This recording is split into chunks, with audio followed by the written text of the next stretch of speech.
মনে হচ্ছে 12 লাখ টাকার কাজ হয় নাই। রং দেওয়ার পরে 3 মাস কি 4 মাস রানিং চলতেছে, এর মধ্যে তো সব খুলে খুলে পড়তেছে, ঝরে যাইতেছে।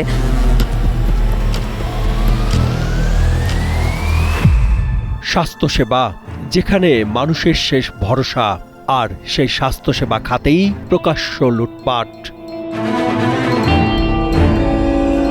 গাজীপুরের প্রত্যন্ত গ্রামগুলোতে মা ও শিশু কল্যাণ কেন্দ্র সংস্কারের নামে কিভাবে সরকারি অর্থ আত্মসাৎ করা হচ্ছে, সেই ভয়ঙ্কর বাস্তব চিত্র নিয়েই আজকের অনুসন্ধান।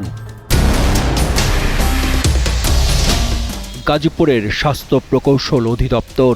অভিযোগ উঠেছে এই দপ্তরই পরিণত হয়েছে দুর্নীতির হেডকোয়ার্টারে।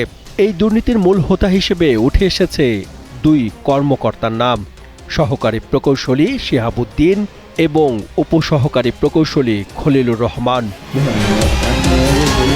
2024-25 অর্থ বছরের 26 ফেব্রুয়ারি স্বাস্থ্য পরিবার কল্যাণ বিভাগের মেরামত শাখা থেকে গাজীপুর জেলার 10 শয্যা বিশিষ্ট মা ও শিশু কল্যাণ কেন্দ্র ও ইউনিয়ন স্বাস্থ্য কেন্দ্র মোট 8টি প্রতিষ্ঠানের জন্য বরাদ্দ দেওয়া হয় 96 লাখ টাকা। প্রতিটি কেন্দ্রের জন্য ব্যয় ধরা হয় 12 লাখ টাকা। কাগজে কলমে সব ঠিক থাকলেও বাস্তব চিত্র সম্পূর্ণ উল্টো। গাজীপুর শহর থেকে প্রায় 22 কিলোমিটার দূরে কাপাসিয়া উপজেলার পাবুর ইউনিয়ন। এখানকার 10 শয্যা বিশিষ্ট মা ও শিশু কল্যাণ কেন্দ্রের সংস্কার কাজ পায় মেসার্স সোমেলা গ্লোবাল কনস্ট্রাকশন। চুক্তি অনুযায়ী কাজের পরিমাণ: রং ও সিভিল কাজ 7,32,000 টাকা, স্যানিটারি কাজ 2,71,000 টাকা, ইলেকট্রিক্যাল কাজ 1,93,000 টাকা। মোট বিল 11,38,604 টাকা। মাত্র 5 মাসের মধ্যে রং উঠে যাচ্ছে দেয়াল থেকে। নেই বরাদ্দকৃত 6টি বেসিন, 6টি কোমোড, গ্লাস সেলফেরও কোনো চিহ্ন নেই। প্রশ্ন হচ্ছে, তবুও কিভাবে ঠিকাদারি প্রতিষ্ঠান পেল পুরো বিল?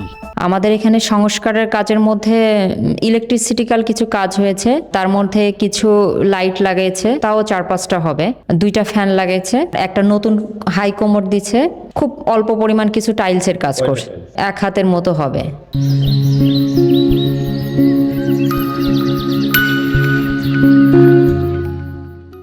আমরা মেইনলি আইপিএস এর কথা বলেছিলাম, তারপরে জানালার গ্রিল এগুলা রং করার কথা বলেছিলাম, এগুলা করে নাই। না, অনেক লাইট লাগায়ও নাই, আপনার রড লাইটগুলা যেমন ছিল এখানে ওগুলা দেয় নাই।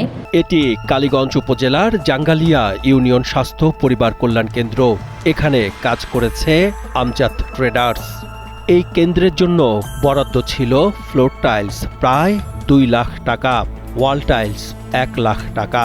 কিন্তু বাস্তবে রিসেন্টলি ওনারা আমাদের এই কাজগুলো করে গেছে, আমাদেরকে কিন্তু কখনো লিস্ট দেখানো হয় নাই, কি কি কাজ, কি কি তাদের মান হবে, এগুলো দেখানো হয় নাই। কিন্তু ওনারা যে কাজগুলো করছে, আমরা 3 মাস যাইতে না যাইতে ওনাদের যে রঙের যে একটা বেহাল অবস্থা, আপনি সশরীরেও পরিদর্শন করছেন, এই কাজটা অত্যন্ত নিম্নমানের হয়েছে। একই চিত্র কাপাসিয়ার তারাগঞ্জ, দরদুরিয়া সৈয়দা জোহরা তাজউদ্দিন, শ্রীপুরের তেলিহাটি, বর্মি, কালীগঞ্জের নাগরী ও গাজীপুর সদর উপজেলার বাড়িয়া কেন্দ্রগুলোতেও নিম্নমানের রং, পুরনো স্যানিটারি মেরামত দেখিয়ে নতুন কেনার বিল, ইলেকট্রিক্যাল কাজের নামমাত্র অস্তিত্ব, সব মিলিয়ে লাখ লাখ টাকা নয়-ছয় করা হয়েছে। এগুলো বোর্ড দেখতে নর্মাল বোর্ড দিয়েছে, কাজও ঠিকঠাক মতো করে নাই। মনে হচ্ছে 12 লাখ টাকার কাজ হচ্ছে না, হয় নাই। কারণ হচ্ছে যে তারা যে কাজগুলো করে গেছে, তাদের বলছি যে এটা ঠিকঠাক করে বলেন। আমাদের এখানে কাঠের দরজার কোনো লক লাগানো হয় নাই, বেসিন একটাও লাগানো হয় নাই। কাজ 12 লাখ টাকার আসছে কিনা এটা আমরা জানি না, কারণ এগুলো আমাদের কাছে বলে নাই ওনারা। আর যে কাজগুলো হয়েছে 12 লাখ টাকার হয়েছে বলে আমার কাছে, আমার ধারণা না, কিন্তু মনে হয় না যে 12 লাখ টাকার কাজ হয়েছে এখানে। কিছুদিন আগে এই হাসপাতালের কিছু সংস্কার কাজ করেছি, শুনেছি যে অনেক টাকা বরাদ্দ আসছে, কিন্তু মূলত মনে হয় যে 1-1.5 লাখ টাকার কাজ করছে।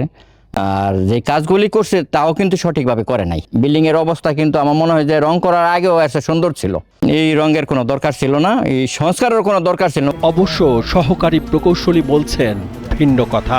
রিপেয়ার কাজে আপনি যদি 1.5 মাস 3 মাস 5 মাস পরে যান, ঠিক আছে, কিছু কাজে হয়তো একটু ব্যত্যয় ঘটে, ঠিক আছে, সেটা আপনার রং করলেও একটু ফ্যাকাশে ভাব আসে, সো কিছুটা কিছু তো ইয়ে থাকবে। তো কোনো কোনো জায়গায় আমরা দেখা যাচ্ছে রঙের কাজটা কোনো জায়গায় বেশি হয়েছে, আবার কোনো জায়গায় একটু স্যানিটারি আইটেম একটু কম হয়েছে।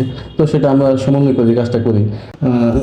সেটা কোনো সুনির্দিষ্ট না হলে আমি কীভাবে উত্তর দিব। কিন্তু ক্যামেরা বন্ধ হতেই বদলে যায় চিত্র। গোপন ভিডিওতে দুর্নীতির কথা অকপটে স্বীকার করেন এই কর্মকর্তা।